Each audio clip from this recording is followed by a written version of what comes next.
പൊൻസുദിനം. ഇതാ സകല ജനങ്ങൾക്കുമുള്ള സന്തോഷത്തിന്റെ സദ്വാർത്ത.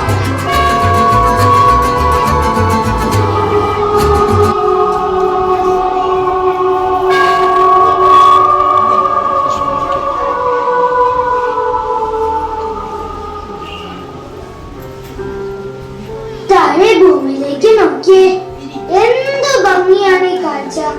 കുന്നുകളും താഴ്വാരങ്ങളും മരങ്ങളും നദികളും ഭൂമി മഞ്ഞിൻ കണങ്ങളാൽ മൂടപ്പെട്ടിരിക്കുന്ന ഈ അവസ്ഥ എത്ര മനോഹരം.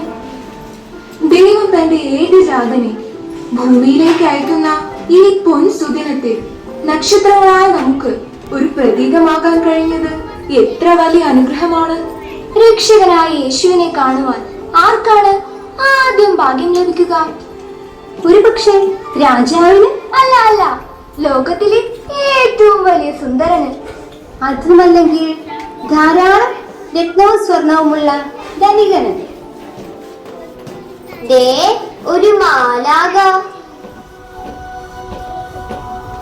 ലോകരക്ഷകനായ യേശുവിനെ കാണുവാൻ ആദ്യം ഭാഗ്യം ലഭിക്കുന്നത് ആർക്കെന്നല്ലേ നിങ്ങൾ ചിന്തിക്കുന്നത്? ഞാൻ പോകുന്ന വഴിയെ നോക്കിയാൽ ആർക്കാണ് ആ സന്ദേശം ലഭിക്കുന്നതെന്ന് നിങ്ങൾ പൂർവികർ നമുക്ക് കൈമാറിത്തന്ന തൊഴിലല്ലേ. നമ്മുടെ മക്കൾ, അങ്ങനെ നമ്മുടെ തലമുറ മുഴുവനും ആട്ടിടയ.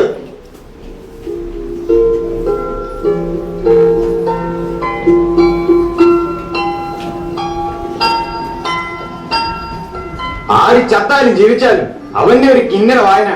ഞാനിത് വാങ്ങിച്ച് ഒടിച്ചു കളയും. ജസൽ, എടാ ജസൽ. ചേട്ടന്മാരെ, നിങ്ങൾ എന്തിനാ ദേഷ്യപ്പെടുന്നത്? ചെയ്യുന്ന ജോലിയിൽ സന്തോഷം കണ്ടെത്തിയാൽ പിന്നെ നമുക്ക് ഒന്നിനോടും ദേഷ്യം തോന്നില്ല. ദുഃഖങ്ങളും വേദനകളും വരുമ്പോൾ ഞാൻ ഈ കിന്നരം വായിക്കും. ഇതിൽ നിന്ന് ഒഴുകിയെത്തുന്ന സംഗീതം. നിർത്തൻ. അവന്റെ ഒരു സംഗീതം. നമ്മുടെ ജീവിതത്തിൽ ദുഃഖങ്ങളും വേദനകളും മാത്രമേ ഉള്ളൂ. ആർക്കും വേണ്ടാത്ത ഈ ജീവിതം ഇങ്ങനെയൊക്കെ ജീവിച്ചു തീർത്താൽ മതി. നമ്മുടെ ജീവിതത്തിലും സന്തോഷമുണ്ടാവും. ദൈവം നമ്മുടെ പ്രാർത്ഥന കേൾക്കും. ദൈവം ഒക്കെ ഒരു മാലാഖ. ഞങ്ങൾ കാണുന്നില്ല. നീ വല്ല സ്വപ്നം കണ്ടതായിരിക്കും. അല്ല, ഞാൻ കണ്ടു.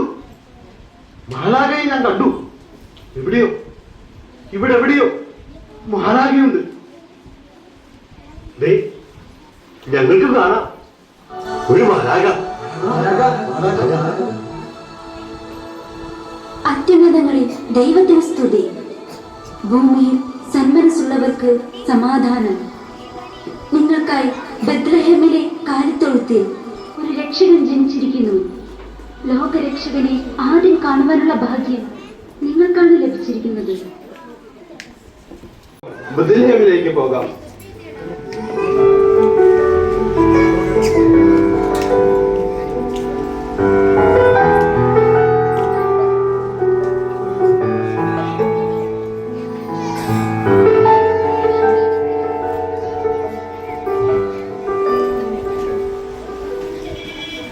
ഹൃദയവിശുദ്ധിയുള്ളവർ ഭാഗ്യവാന്മാർ.